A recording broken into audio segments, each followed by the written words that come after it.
So good evening, everyone. As Elton John fades away, it's my pleasure to welcome you to this inaugural lecture.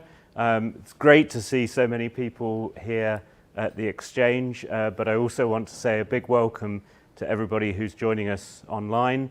I believe we have both colleagues and family members who are joining online from as far away as Australia, Ireland, Canada, the Netherlands, and India. So welcome to everybody. This is a genuinely global hybrid event. Now, those of you who've heard my graduation speech, which I'm now rehearsing in my mind, will have heard me say that this is a university of firsts, and we have some firsts here for you tonight. It is our first inaugural lecture in the Exchange, so it's great to be here, great venue. And it is, I think, also our first inaugural lecture involving two for the price of one. So a bargain basement of inaugural. Robin and Catherine both joined UOB after successful careers outside academia in the public sector. They've had parallel careers as well since joining, and several areas of shared research and development, hence the joint inaugural, which I should say was their suggestion, not ours. Both joined bits of the university that are very outward facing, HSMC and INLGov, as senior fellows. Both of them then became heads of department. Both were promoted to chair in 2019, and both now hold roles on our college board. And they have a common interest in collaboration and leadership, with a particular focus on social care. So I think that's what we're going to hear about tonight. Now, my notes here say in bold capital letters, how much cash have they brought in?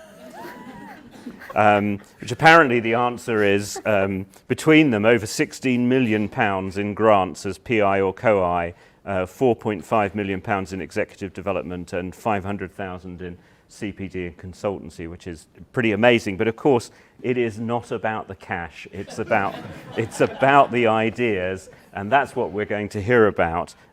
This evening's session is an inaugural in 3 parts, which sounds like a bad student play from the Edinburgh Fringe. So we'll hear 3 parts. I think this is me, then Catherine and Robin, and we'll have a closing vote of thanks from Catherine Needham, who's worked closely with both of them. But my great pleasure to introduce Catherine Mangan and Robin Miller.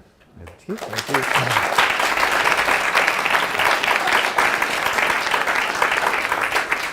So thank you to Richard and for all of you joining us here tonight and online. We're really, really privileged to have you all join us for tonight's inaugural. So as Richard said, we're going to do inaugural in 3 parts. The first part is going to be thinking about joining academia late on in your career. The second part is going to be thinking about collaboration in the public sector. And the third part is going to be how we can facilitate better joint working between universities and the public sector. So that's the idea of today's inaugural. So part 1, coming late to the party, the story of us.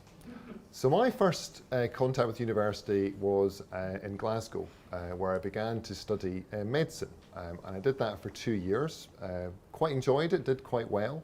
I was able then to do something called intercalate, which is where you spend 2 years doing a specialist science subject. And I chose to do parasitology, which is otherwise known as tropical medicine, which I really enjoyed because not only was it about the parasites, it was about the drugs, it was about the treatments, but it was also about the communities and how you could work with communities to both prevent infection, but also think about what impacts the parasites had on them. So I did that for 2 years, and then I went back to finish off my 3 years of clinical medicine, by which time I'd met my future wife-to-be doing a children's camp in America. And I was also getting a little bit bored and frustrated, I think, with studying, and thought I wanted to stretch my wings and do something differently. So somewhat controversially, I then left medicine, which as you can imagine went down very well in my household, and went to Manchester and signed on for a year, where I worked at Citizens Advice Bureau, I worked for Oxfam, but I also did some work at a youth club for people with learning disabilities. And of all the volunteer work I did, that was the thing that really inspired me. It was the things I got most enjoyment out of, and really made me think maybe that's something I could do. I could take forward a career working with people with disabilities. So, with a prompt from my mother-in-law, I then got a job in a residential care home for people with learning disabilities. And those were not just anybody, they were people who'd spent 40, 50, 60 years of their lives in long stay hospitals. And they went in because they were somewhat problematic as children, or they became a single parent, and they spent most of their life locked up in an institution. So meeting them meant I realised the importance of good public sector services and what difference it made to them. So then I undertook a social work course at the University of Edinburgh. After my 2 years, I came down to West Midlands, did a variety of jobs. I worked as a social worker, as a team manager, as a commissioner, so somebody who plans health and social care services, and then went on to become a senior leader within Solihull Care Trust. And I also worked quite closely with the voluntary sector. So a big part of working in mental health services is that you rely on the voluntary sector to support people into employment, to support them into accommodation, and to support them into leisure activities. So I became a trustee of a large charity and also on the chair of a housing board. So things are going quite well 15 years into my career, but there was a bit of me that wondered about what academic life would be like. And I'd always had contact with universities. I'd done those 2 degrees. I also did a degree in Legov at University of Birmingham. I did like an apprenticeship programme with Birmingham City Council. And I reached out to HSMC, and John Glaspie was the head of the department there, to say, is there anything we could do together? You know, I'm managing this service at that point for young people with disabilities. Is there anything we could work on together? And John luckily had a PhD student, a very smart, eloquent, gifted PhD student called Helen Dickinson, who's now a smart, eloquent, gifted academic that we work very closely with in Melbourne. And she was looking for a case study site for her PhD. So we did that research together. I did a bit of teaching, and then I decided that I would make the move into academia. And I think the reason I wanted to do that was a number of reasons. First of all, there's a bit of me thought, you know, I have all these challenges in my day-to-day job that I don't quite know what to do with. And perhaps if I engage with research, I'll get some of those insights. And part of me thought, well, I like reading, I like writing, perhaps I can develop new skills. And part of me, being honest, was probably a little bit naive. I had this impression of I'd come to academia, I wouldn't be managing these large sets of staff I was managing at that time. I would have time to sit in a lovely garden, to read great books, and to have great thoughts. And when I started, this is where I was based, at HSMC, which is a lovely garden. I'm not saying I had great thoughts, but I did spend time in the garden thinking about it. So that was my move into academia. And when I moved, I remember talking to my current director at that time, Kathy McAteer, who said, look, Robin, you are just giving away your career. She said, you've worked 15 years, very hard to get to this point. You should be a director of adult social services in the next 5 years. You will never get that again if you go. Are you sure you want to do it? And I looked at her and went, I'm absolutely sure. I thought this through very carefully, and this is what I want to do. So I moved into university in 2010, very exciting time. It was a volcanic ash, if you remember that. And I actually got stuck in Berlin, so I started a bit late. And it was also the time of the coalition government. So we had lots of pictures of Nick and David in the garden coming up with loads of new health policies. There was lots of stuff for HSMC to do, and we got lots of media work. I even got on Midlands Today, which is the pinnacle of any Birmingham University academic. All fantastic. But alongside that, there was a sense of which I knew universities. I'd done, 3 degrees already, had some contact, but I didn't realise quite a different institution it was. And there's a number of ways that Kath and I both reflected on that struck us. The first thing is, it's a strange lexicon. The university has words and acronyms that you never hear anywhere else. A provost, a pro-vice-chancellor, a reader. Who knew? Who knew? Okay. It has functions like a senate, like a council. Yep. Again, who knew what those were? It has acronyms. It has acronyms like it has CQUAG. And so on. So it's a very odd institution trying to get to know. The second thing was there was an obsession with titles. And most places I'd worked before, when you sat around and introduced yourself, you'd say, I'm Robin, I'm Catherine, I'm Richard. But the university is very much, I'm doctor, I'm professor. And in some ways that's absolutely fine because it kind of shares people's experience and their seniority. But when you're new to an institution, what it does to you, it says, I don't quite belong here yet. I don't quite have that credibility. And what made that particularly hard was we did a lot of talks at HSMC for outside organisations. What they would always do is when they booked me, they'd always title me Dr. Robin Miller. So then you had to go through the embarrassment of phoning them up and saying, I'm not actually a doctor. And they'd say, oh, you're a professor. I'm not actually a professor. And then they'd say, well, what are you? Who have we got from the university? So that was the third thing. So the third thing was it's an institution of two tribes. So when you think of universities, you think of academics. They're people who research and teach. But actually, there's an incredible infrastructure at the university, professional services, who are very talented, committed, able people. And they're the ones that actually make it work. And the university wouldn't be as good as it was unless it had a good professional services infrastructure and colleagues. And their contribution is recognised at the university, but they're still treated differently. And when that came home to me was, when I've been there for 18 months, an opportunity came to sit on the Senate, which is the university governing body for an academic. So I thought, well, I could do that. I'll find out about the university. So I emailed them and said, I'd like to put myself forward. To which the email came back and it said, you're not eligible. And I thought, oh, why is that? Why am I not eligible? Is it because I've only been here for 2 years? No, because you're not an academic. I'm not an academic, but I've got an academic job and I teach and I research. Yes, but you're academic applied, so you're a professional services member of staff. And therefore you're not eligible to apply for Senate. Which one was a bit of a shock for me because I didn't know I wasn't academic. And secondly, it was a shock for me that you had a governing body that half, well probably more than half of the workforce actually couldn't apply. It's a really odd thing, I think. So it's a two-tribe institution. And the final thing with the university, which is different, is when I worked in institutions before, what you had was a structure. So you had a team, a service, a division, a directorate, a layer of management.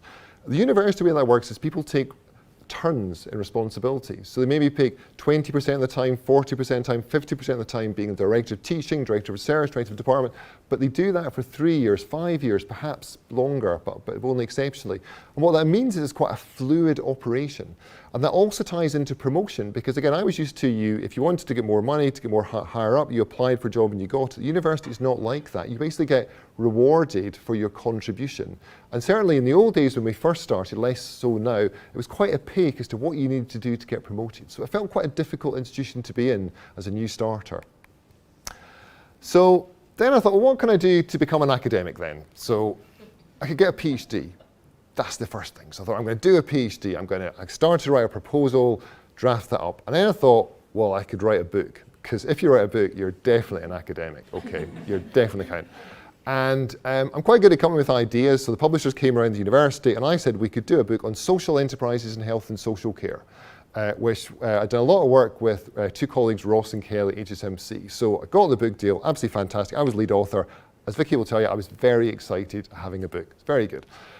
Right, time to write a book. So my metaphor for that is I knew all the bits. So it's like getting a flat pack. I had all the bits for a book. I had my case studies, I had my theory, I had my policy, I had my kind of final chapter. But for love or money, I could not put this book together. And I got extension after extension, and I just could not do it. And I got to the point where every Saturday night we go out or we go to the cinema, and at 9 o'clock I would start to get stressed about what I was going to do the next day in the library. And I got less and less productive and more stressed. And at the same time, my PhD proposal came back from Tim, our head of PhDs at HSMC, to say, great idea, Robin.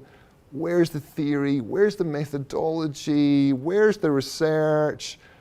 You're just not ready to do a PhD. You're going to have to go and do some courses. It's probably going to take you 7 years, maybe 10 years to get a PhD. At which point, I became very sad. I was going to be an illustrious director of adult social services, and now I was going to be a disappointing academic. And so I really had to sit and think, what am I going to do with my career? What am I going to do? Am I actually cut out to be an academic? So the first thing I thought was, right, so if you're going to be an academic, what are you? You're somebody who's focused, who's good with detail, who's got a good memory, who's very analytical, and who can really concentrate. So then I thought, well, let's go back and see if that's what I'm like as a person. And about that time, my mum moved house, which is a very common occurrence in my family. And she sent us some of my old school reports. So I dug out my ones from primary school to have a look at those. So this is one of my many ones from primary school. So I'll just read this out to you. So activity, listening. Effort, unsatisfactory, also distracts others. Reading, a lack of concentration is causing fluency to be affected. Numbers, makes careless mistakes. The only thing that I had special aptitude was talking, which basically meant I didn't shut up. So primary school did not give me much reassurance. So then I went to secondary school, and here's again a typical secondary school thing for me. He is too easily distracted and spends more time organising others rather than himself. So what was I going to do? I was just never going to be the sort of person I thought had to be an academic. So Vicky and I sat down and thought about it, and I said, right, I'm going to have 12 months. I'm going to make a go of this my way. And if I don't do what I want to do in 12 months, I'm going to leave. So then I thought, what am I good at? Well, what I'm good at is I'm good at creating new opportunities. I'm good at networking. I'm good at organising and facilitating sessions. I don't mind conflict in a session. I can hear different voices. I'm good at leading and managing teams. I don't mind difficult conversations because I can see there's a purpose to them. And finally, I like engaging with practitioners. I like embedding what we do in the day-to-day reality and grind of public sector life. So I gave myself 12 months, and Judith Smith had just started HMC, and I said to Judith, you've got 12 months. If I'm not enjoying this by the end of it, I am going to leave. And she did. She gave me loads of opportunities. And from that, what I recognised was that there's not just one type of academic. Okay? You do need academics who are detailed, focused, thoughtful, but you also need academics that are good at networking, that are good at creating, that are good at embedding. And actually, the university needs the first sort, but needs the second sort too. And from there, I think I've never looked back, and I've had a fantastic 12 years of career on the whole at University of Birmingham. Thank you very much, Robin. I think that was Robin's therapy session, so take the money off him later. I guess a bit of my background. I'm not going to dig out my old school reports. I don't think anyone needs to see those. But I started my career as a civil servant, straight from university. So I was one of those really annoying civil servants who look 12, think they know it all, and have never had an actual job. And I went straight into writing the Code of Practice on special educational needs. I didn't even know what that was when I first arrived in the institution. So I spent about 5 years there, realised that it was actually a really hierarchical old boys network still, and actually I just didn't really enjoy it. I did not want to climb up the sort of greasy pole of the civil service. Although I have to say I did meet my partner Stuart there, so one good thing came out of the civil service, but that was about it. So I then moved on to the Audit Commission developing the best value policy and best value inspectorate. So anyone that can remember that far back before the Audit Commission was abolished. So I really enjoyed that, and that gave me a real interesting sense of local government. But I thought, well, actually, I'm here telling local government how to run itself. I've never worked in local government. I feel a complete fraud. So I thought, I'm going to go and work in local government, because then I can go back and tell local government how to run itself. So I went and worked for the London Borough of Southwark at a really interesting time when they were really dealing with some, really appalling sort of, knife crime in the borough. Did a lot of work working across with the police, with the voluntary sector, and realised, just what a difference the public sector could make, not just local government, but, working in partnership, you could really actually achieve things. But grass is always greener, and I thought, well, now I'm in a local authority, I can't actually affect any national change to policy, so I decided to go back into the national agenda and worked for the Local Government Association, so the sort of the membership body for local government, lobbying central government for basically money, which tended to be what we asked for a lot of, but also, freedoms for local government. And much more power for local government, local democracy. And from there, I got headhunted for a not-for-profit consultancy, and I thought, well, that sounds exciting. That sounds all a bit glamorous and shiny. And maybe I can make it even more of a difference if I'm doing sort of consultancy work. So I went there. I liked the fact that it was not-for-profit. I didn't want to work somewhere that made profit for shareholders. So I had a great few years there. Really enjoyed it. I was very happy there.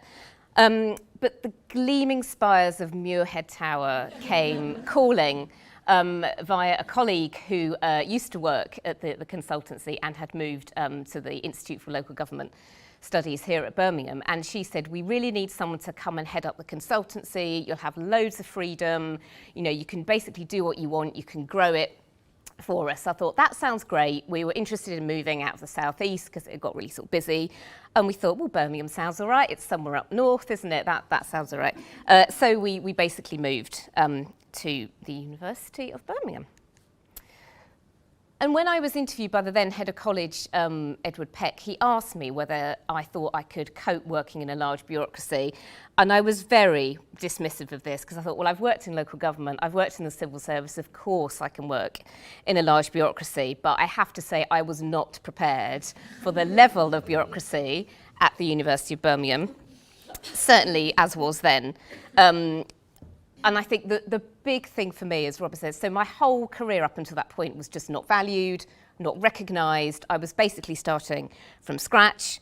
The whole idea of sort of agile, swift consultancy, absolutely no chance. So, basically, this is what the university does, and this is what we will do. So there was none of this, shaping it, tailoring it to the client.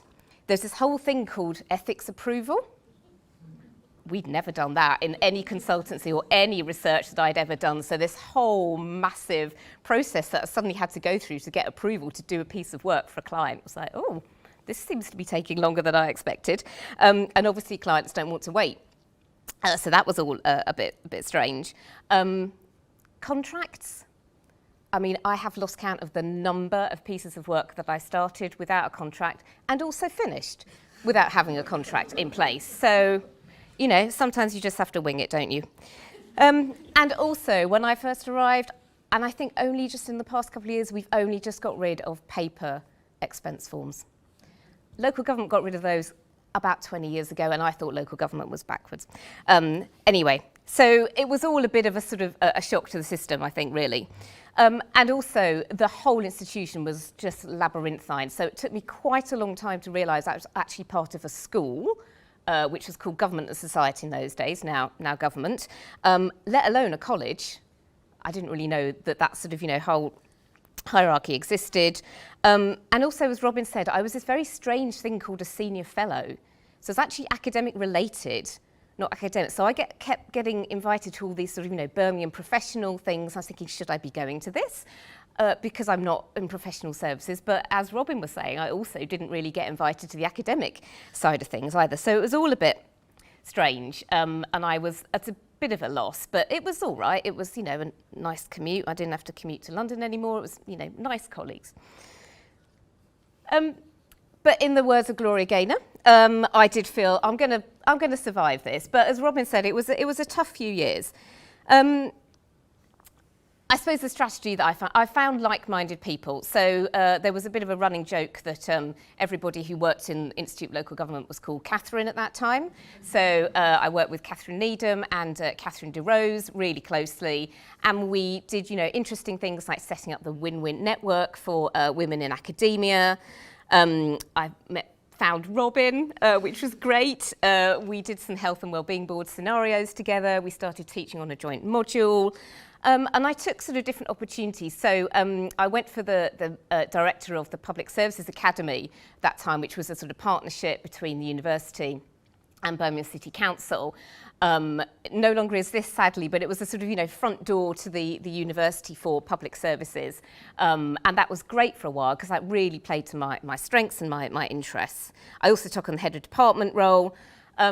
And I found that my sort of, policy practitioner background was actually valued in some of the research bids, and particularly the 21st century public servant piece of work, which Catherine and I worked on, and which Helen Dickinson also started off. I think I was a bit player in that, and then Helen moved to Australia, so I took her part. So thank you very much for that, Helen, if you're listening and up at 3 o'clock in the morning in Australia. I suppose as well, I sort of just stopped being a bit embarrassed about being different. I went on the senior leadership programme, which I had to really lobby hard to get onto because, again, I wasn't quite, they didn't really know which box to put me in. But I said, as I'm a director of the Public Services Academy, I think that's what got me onto it. And as part of that, I had the then PVC Education as my mentor, Kathy Armour. And we were talking about, promotion, what about going for a professor one day?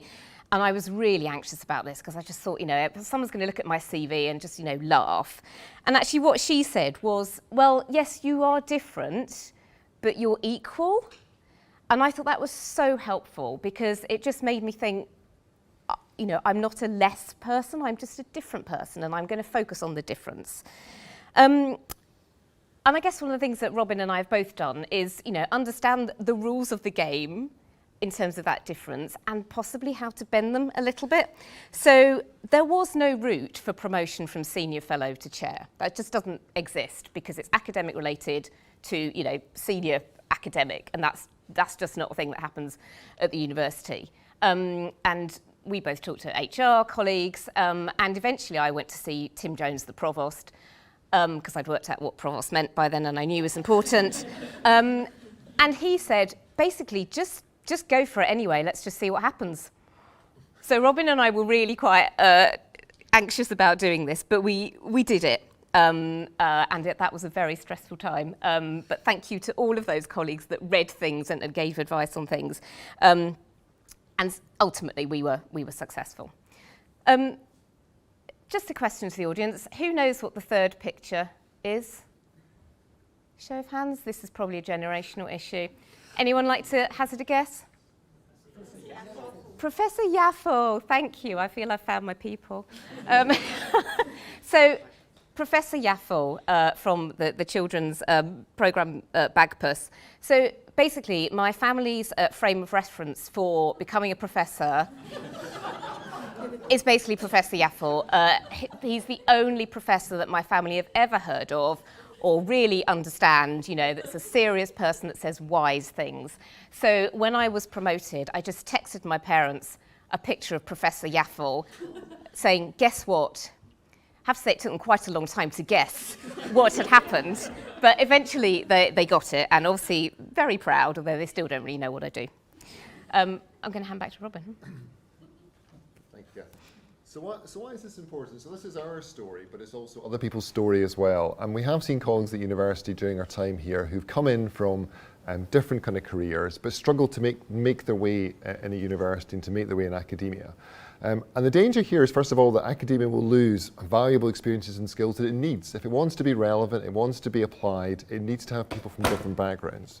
The second thing is that academic careers themselves could be accessible only to a few. And our university and universities in general are really committed to greater diversity. And part of that, I think, is people who've come from a different career path, who perhaps have had a professional role or a management role, but want to move in and generate those academic skills. So we think it's really important that we are able to open out to that new set of skills and workforce. So our advice is, if you're thinking of moving into academia and coming to the party late, we've got a few things. First is be realistic. So I think both of us would say we were a little bit naive about coming to the university, what we would do, and how long it would take really to find our feet. The second thing is to be informed. Understand what the role will be, understand what your responsibilities will be, and be sure that you're happy with those. And recognise the fact that you may have been at a more senior level before, but you will need a bit of time of reconsolidation when you come to university. The third thing is be prepared. So both of us spent a lot of time reading kind of theoretical books, research, engaging with colleagues, etc. We could have done some of that before we came, so we hit the ground a bit running, which would be helpful. Second thing is be incremental. So one thing I think I did do well was I did some research with HSMC, did a bit of teaching, kind of test out the water, see if you like it before you actually make the plunge. And the final thing is, which you've heard from both of us, is be confident. There is more than one type of academic, there's more than one type of role that's required. Come in, be yourself, and then that's what will be recognised, and therefore you can build upon that. So that's our advice if you do want to come to university. And that's the end of part 1. Part 2. So we wanted to share with you a bit about what we've learnt about collaborative leadership in the public sector through our research, through our teaching, and through the engagement and impact work.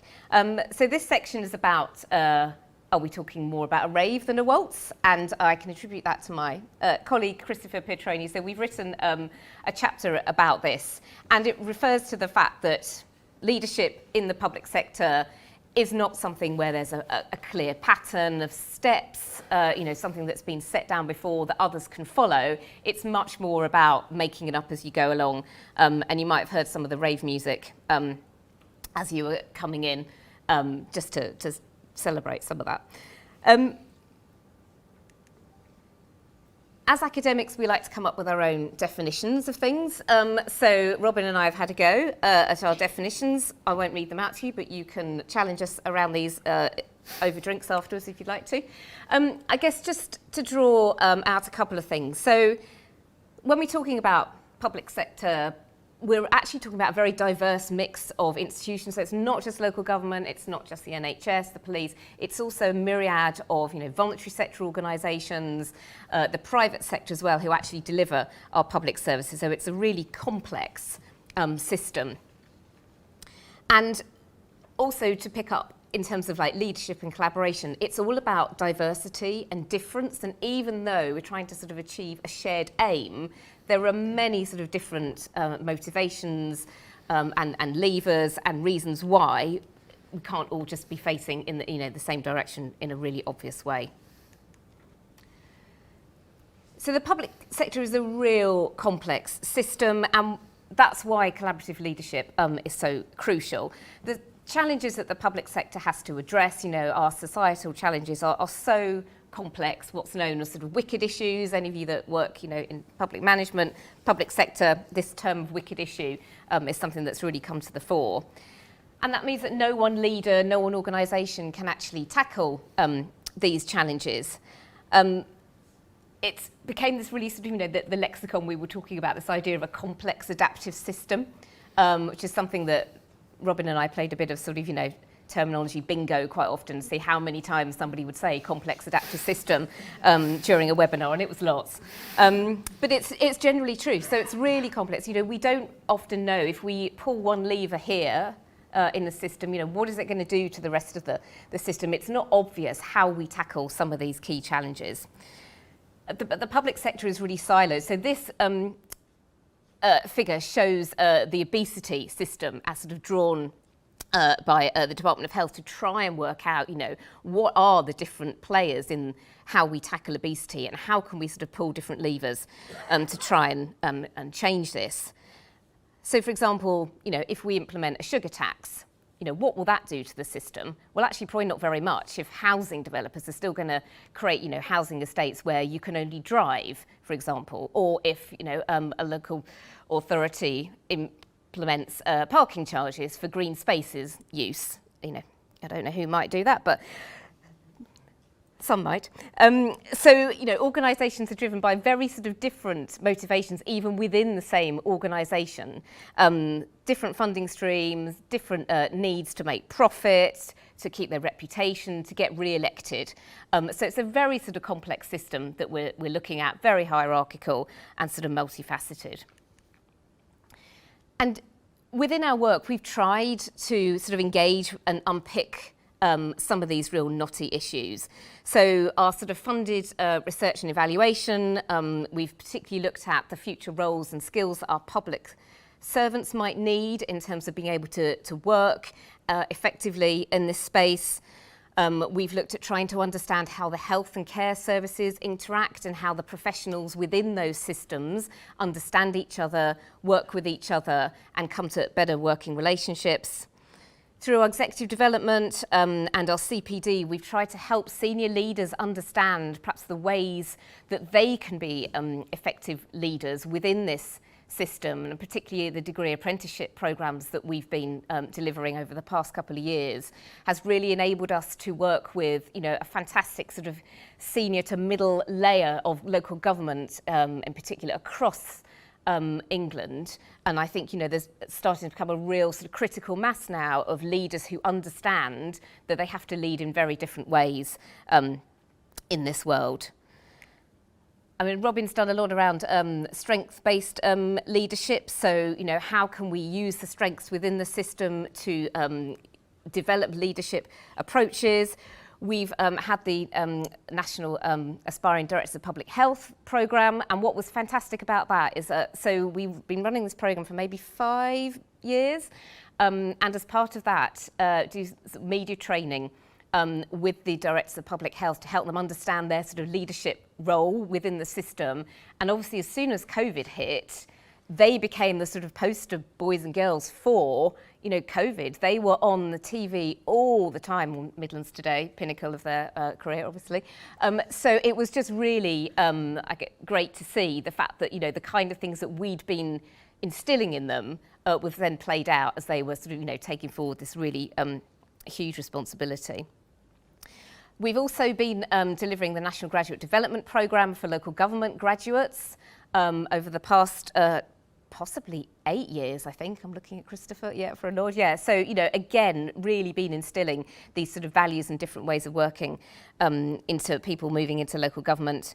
The university runs the NHS Leadership Academy, which again is, sort of thousands of staff joining and developing these different sort of leadership approaches. And we also did a really sort of innovative piece of work with Cornwall Council called Leading Differently, which had an apostrophe in it to demonstrate that it was innovative, which basically gave a diagonal slice of staff across the university a real wicked problem to look at. So, for example, sustainable tourism, second homes in Cornwall, those sorts of issues, and didn't give them any guidance whatsoever. We just let them get on with it. It was really sort of quite intense for them, but actually they learned about leading in ambiguity, having to, adapt to different ways of working with partners.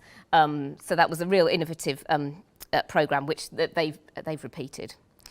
And also through our engagement and impact work, so particularly the 21st century public servant work, nationally, internationally, that's also been sort of influential across Australia and New Zealand. And we've also worked a lot at a regional level. So I was on secondment to the West Midlands Combined Authority for a while, looking at developing a leadership programme for the Combined Authority. Robin's actually on the Health and Wellbeing Board for Birmingham City Council, and at national level as well. So I sit on the Cabinet Office sort of advisory board for their leadership programmes. So I guess we just wanted to sort of say that, we've learnt a lot, and then we try to implement it through the kind of things that we do with our students, I guess, and our partners. So what have we learnt about leadership? Just a few things that we've learnt from our particular programmes. So hero leaders, we'd all like a hero leader. We would all like somebody to tell us what to do. But actually, those people do not have, the answer. And in fact, hero leadership, as we've demonstrated in our research, is ineffective and inappropriate for today's challenges. So we don't need a hero leader, but we'd all like one. And actually, we very much want a scapegoat when things do go wrong. Leadership in the public sector is really challenging. It's actually much more difficult than it is leading a single organisation in the private sector. And I think private sector chief executives probably recognise that and accept that. And people in leadership positions may well have the skills and the knowledge, but they don't always have that sort of, developmental ability to realise that they're working in a sort of very ambiguous state and be able to up their sort of game in order to be able to analyse what is, the right thing to do next and make good decisions. And I think what we found, particularly from our leadership programmes, is that all of the leaders we work with really want to work in a different way. They want to work across the system. They want to make a difference. But it's really hard to hold to that when you go back into your organisations because of the siloed nature of the public sector. But if you're a good leader in the public sector, you can pretty much turn your hand to anything, anywhere. And lots of graduates from all of the programmes that we've been developing have gone on to have very successful careers in the private sector and voluntary sector as well. I think I'm back to you. Thanks, Catherine. Yeah, so alongside leadership, another big focus of our work has been collaboration.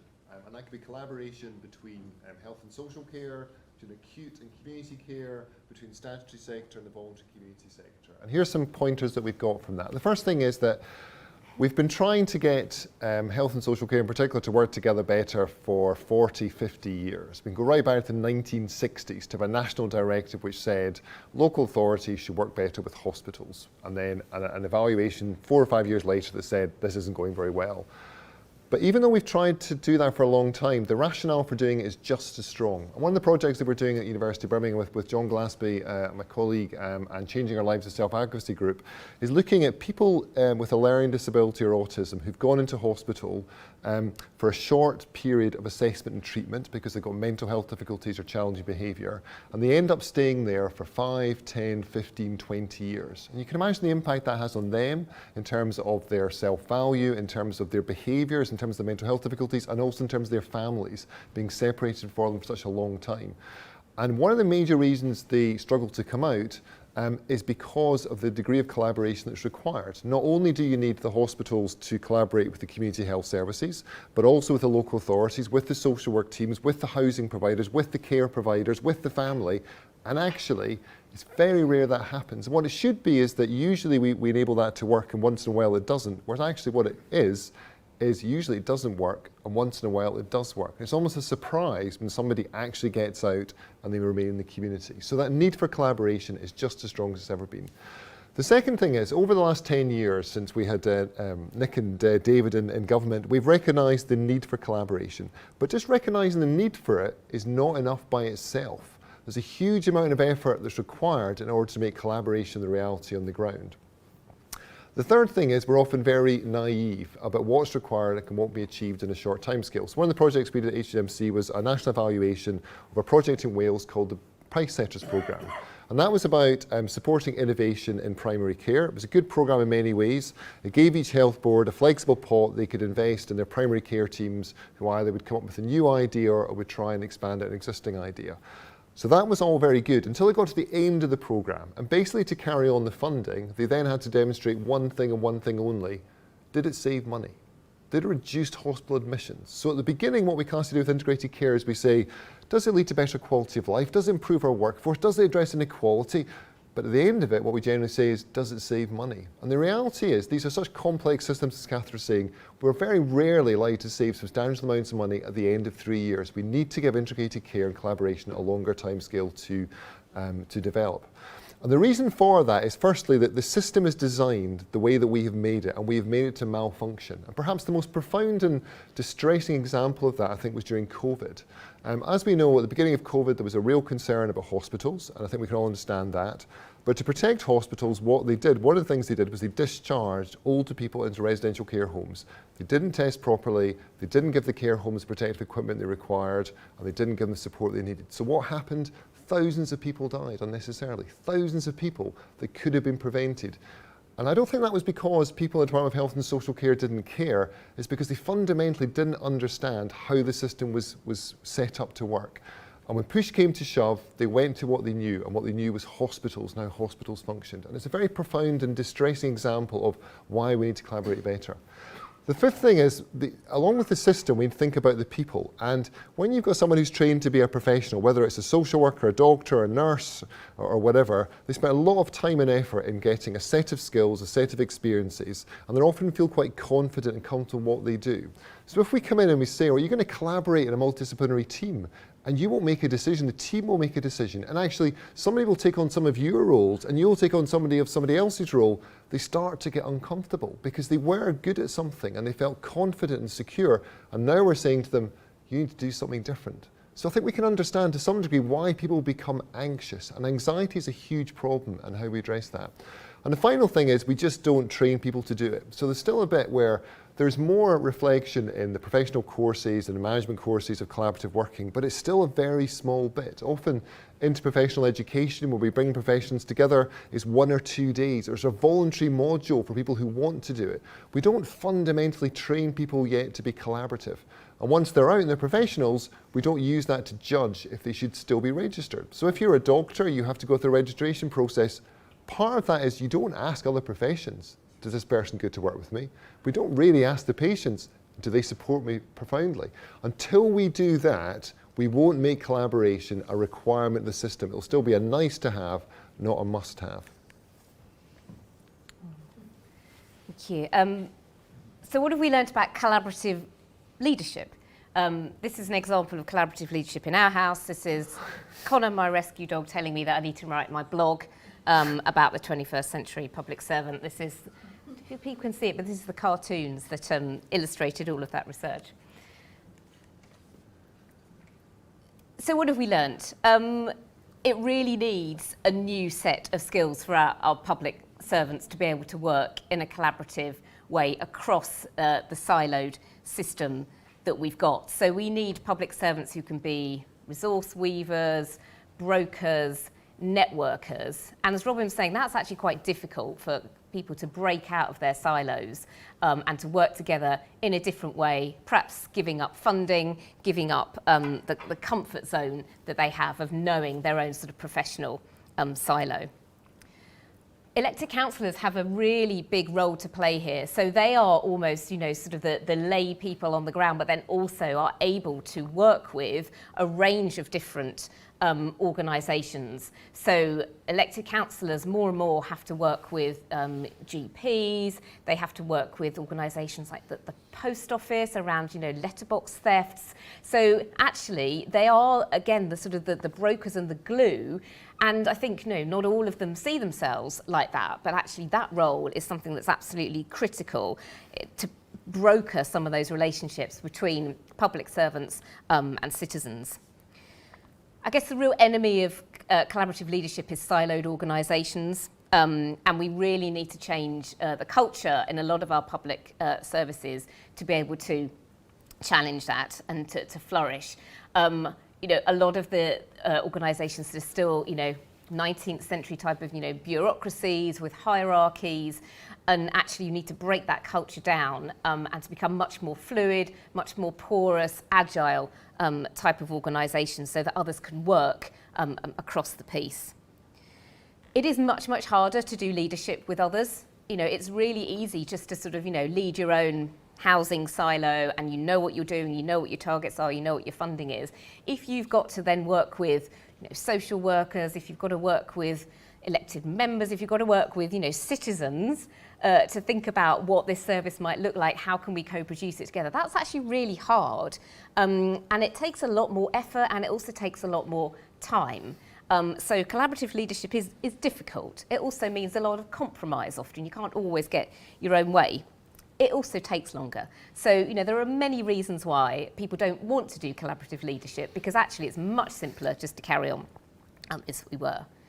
And I think it perhaps sometimes requires leaders to recognise their own limitations and realise that actually they don't know some of the answers to these questions, and there are probably others out there who have a better idea of what the answers might be, or at least what the questions are that we should be asking. So it's about perhaps a bit of humility and recognising that perhaps there is some developmental work that needs to be done to carry on learning, perhaps putting yourself in a difficult situation in order to experience a bit of sort of cognitive development. And the final thing I want to say, so this is a quote from someone who was a chief executive of both a council and a PCT at the time, Primary Care Trust. And what she said was, actually you can achieve anything if you don't feel the need to take the credit. And I think that's really interesting, because the way that we reward people, the way that we reward organisations, is those who have done it. So if you've done it, great, take the credit. And actually it is really difficult to have a reward system that rewards everybody for the effort that you put in, even though maybe we didn't achieve it. Handing back to Robin. Thank you, Catherine. Okay, part 3. Universities and public sector working together, dancing in step. So, there's many good examples of universities and public sector working together, but it's undeniable there's a set of tensions there between the two sets of organisations. And so Catherine and I just came up with some common reflections we have of what those tensions are. And those aren't just University of Birmingham, we have some very good examples. It's sometimes us, but it's other universities as well. So the first thing is, what does the public sector want? Well, the first thing it wants is, it's got a number of different options, a number of different complex issues to sort. It comes to university to say, can you just give us a clear direction from the research evidence? You've done all this work, can you tell us how best we spend our money and resources? The second thing it does is it says, we've done this new programme, we've got this new innovation, can you tell us if it's worked? Just tell us, should we carry on with this or not? The third thing public sector wants from universities is some focused development. So we've got this new innovation, we've got this new set of practices, we've got a new policy requirement. Can you give us some really targeted development for this group of staff very quickly? It will get us from A to B. And the final thing is, we want you to start urgently. We've got huge demands, we've got financial pressures, we've got policy requirements. Please just get going, university. So what do they sometimes hear back? Well, the first thing they hear back is, well, it sort of depends. Sometimes it works, sometimes it doesn't work. It might be the context, might be the people, not always sure. Second thing they often hear is, it's just too early to tell. It's only been 3 years, 5 years, 7 years. These things take time, you've got to let it bed in. The third thing, well, we do... We do a master's, it's very good, it's 180 credits, 2.5 years. They will be so skilled at the end of it, you won't believe it. And finally, well, we've got to get ethics in place. You know, it will take 6 months if it's national, and actually we're all teaching until the autumn. So if you can just hold on, we will get to you. So, somewhat frustrating for public sector, but equally, what does the university want for the public sector? Well, the first thing is, you've got loads of data. You've got data on activity, on finance, on performance, on staff. Look, please just give us access to that and we can do a fantastic piece of research on your impact. Second thing is, we want a long-term engagement. It takes a while to get to know each other, to understand our processes. We want to work with you over a number of years to collaborate, to build up our connections and to therefore have greater outcomes. The third thing is we're not going to make money out of the public sector, but we do have a set of core costs. We've got our buildings, we've got our library, we've got our staff, we've got professional services infrastructure. We just need those met. And the final thing is we just want to know we've made a difference. So, you know, even at university, we do try to do a good job, and we want to know if we made a difference working with you. So what does the university sometimes hear about from the public sector? Well, the first thing is our systems just don't work that way. Getting the data off is really hard. We could probably get 2 or 3 years ago, but we can't bring the data sets together. No, we can't do it by person-centered level, and no, we certainly can't amalgamate with the health service. That's just never going to happen. Second thing we hear is, yeah, I'm sorry, that person's moved on now. They've got promoted, it's been restructured, they've got a new job, that organisation doesn't exist anymore. I'm sorry, we can't work that way anymore. The third thing is, how much? You are so expensive. I thought you were a charity at the university. Can you not give us a deal? And the fourth thing we hear is, well, we've got a new problem now. So that was really helpful what you did last year, but actually we've so moved on. And no, we don't know what difference it made because we've got a new priority, a new focus. So you can see from that then, there's a bit of conflict, a bit of tension there, isn't it? There's two different sectors, both of which have got very reasonable aspirations of each other, but actually don't often understand what it is they need to be able to collaborate together. So what I want to do this final section was because we do really believe that universities and the public sector have got a lot to give each other and a lot to give to their communities. So we want to give an example of where we think, well, I think that I've been involved with that really made a difference, and it's a good example of public sector universities coming together. And that's the programme Catherine mentioned earlier, which is about supporting practice leaders to be more strength-based in their practice. And what strength-based means is if you look back to the old days of health and social care, what we traditionally did was this. We'd come out, we'd ask them what their problem was, we'd diagnose their problem, and then we'd recommend what they needed to do to sort that problem out. And sometimes that's absolutely fine. We all need to go to doctors to get treatment sometimes. But when you've got complex social issues, actually that doesn't work. What you end up doing is you end up not really understanding what's important to the person. You end up imposing your own values and vision, and sometimes you actually disempower somebody because maybe, just maybe, in their informal resources in their community, they would have the answer. But because you rush in with your public sector funded solution, you take that away. So strength-based practice is about changing that dynamic. It's starting off saying somebody, what's important to you? What assets, what skills do you have in your family, and how can we collaborate with you to do that? And we've done a number of projects at the university about strength-based practice and how to implement it. And what comes out time and time again is the issue of leadership, senior leadership, but also about practice leadership. So we thought we'd do something about it, and we developed a new strength-based practice programme, and we've had 4 cohorts so far. We've got the 5th one coming through in the autumn. We're doing a formal research project to evaluate it, which isn't finished yet. But initially, what we've had from those people, we've had people from over 30 local authorities across the UK come on to it. What they've said is, it makes a huge difference to them to have a time to reflect, to have a time to engage accessibly with the current evidence and theory, to meet with their colleagues and to have time to develop a community of practice, something they just don't want to do. They're starting to make a difference. And what's really important, I think, is 1, they're starting to bring about improvement projects, but 2, they're seeing leadership as a practice. They're seeing it as something they need to work on, to reflect, to develop, not just something that they do or they don't do, they succeed or they fail. So that's really important. But how has that happened? Well, to make that happen, we've had to work with a huge number of organisations. So, and just to pick some of them out, so we worked as a research group with the School for Social Care Research to get the funding in.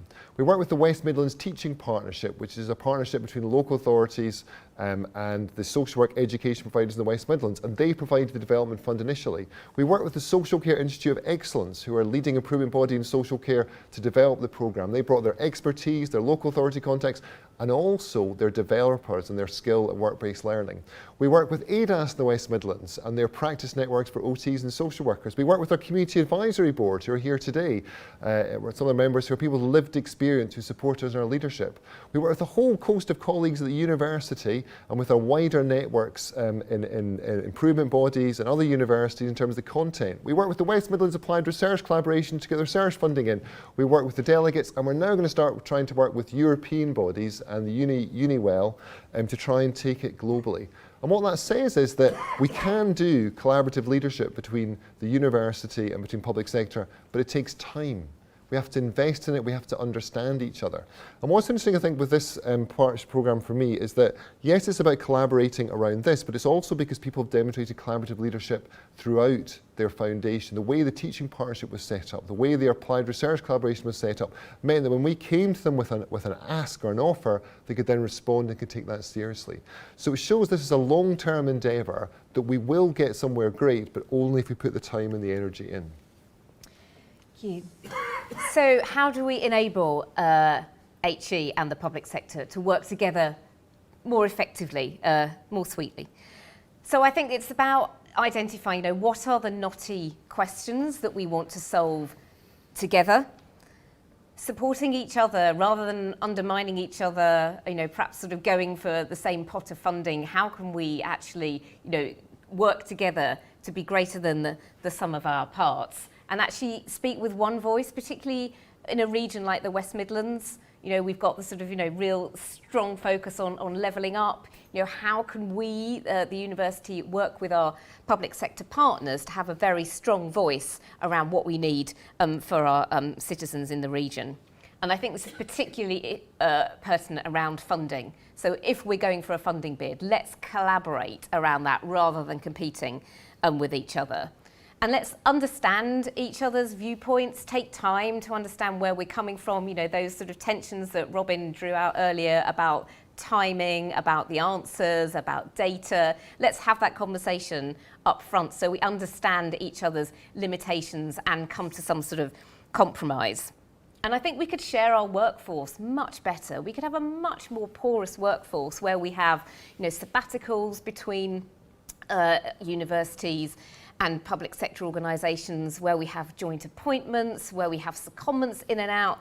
We just need to sort of break down some of those walls, so it's much easier to do that in between. And as someone who's got experience of trying to bring someone in on secondment and also going out on secondment to the combined authority, that is not easy, and let's work together to make that much easier. And we've got so many students who have been to, this university, other university, who are now working in the public sector. We could really use those as connectors, as enablers to help public sector understand universities and for them to bring back messages from the public sector to us. So I think there's a real, sense of opportunity here, and we just need to perhaps be a bit cleverer about how we think about that collaboration so that we can work together. Final slide.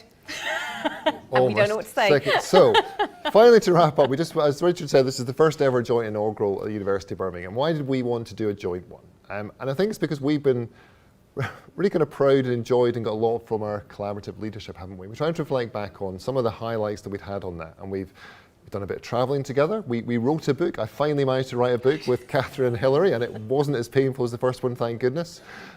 We've done leadership programmes together. We've even taken the joy of Bruce Forsyth to an international integrated care conference where we got all the delegates to play higher or lower. Who'd have thought that was such a powerful tool? But it was, wasn't it, Catherine? It was great. They all looked a bit confused about what was going on, but they engaged. And the other thing that's brought us together is we have got a shared sense of humour, don't we? And when you came in, you might have noticed a slightly eclectic set of tracks playing. Well, all those tracks are all titles of papers that we've written together. Also available as a playlist, if anyone is interested. So that's why, after 10 years of academia, we're not just standing, Catherine. We're still dancing! Thank you very much.